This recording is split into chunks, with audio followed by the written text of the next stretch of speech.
কৃষকের ভাগ্য এবার এই অবস্থা দেখেন। ওই বিলের মাঝখান থেকে ডুবাই কাইটটা আনা হইতেছে। তো এখন যে সময়, এই সময়ে এই বিলের তলার মধ্যে পানি ওঠার কথা না, কিন্তু কিশোরগঞ্জ, করিমগঞ্জ, হাত্রাপাড়া, বরবিল টানা বৃষ্টির কারণে এই যে এগুলো সব ধানের জমিন, সব পাকা ধান পানির নিচে ডুবে গেছে। তো ডুবে যাওয়ার কারণে এখন এই যে দেখেন কি ধান হয়েছে, মানে এত পরিমাণ ধান হয়েছে, এত বাম্পার ফলন হয়েছিল। 6 মাস ডিজেল কিনে পানি দিয়া আর সার খরচ এত কষ্ট কইরা তারপরে এই ফসল যখন গড়ে উঠাইব পাকা ধান, তখন প্রাকৃতিক দুর্যোগ, আল্লাহ তাআলার গজব বলা যায়, এরকম বৃষ্টি।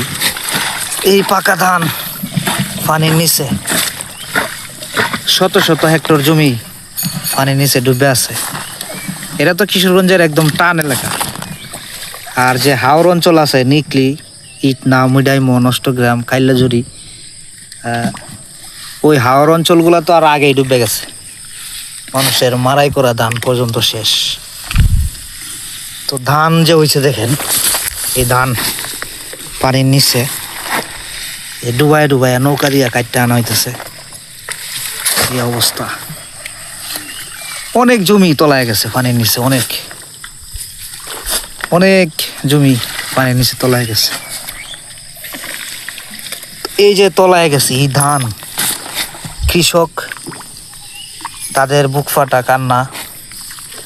তো এই যে স্বপ্নের ফসল, এগুলা কেমনে পানির নিচে রাখিয়া কৃষক ঘুমাইব বলেন?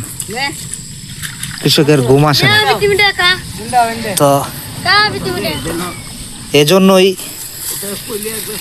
এত কষ্ট কইরা, খরচ বেশি, 1000 টাকা রোজ জন, তারপরে হচ্ছে নৌকা ভাড়া, তারপরে হচ্ছে মেশিন দিয়া ভাঙ্গানো যায় না।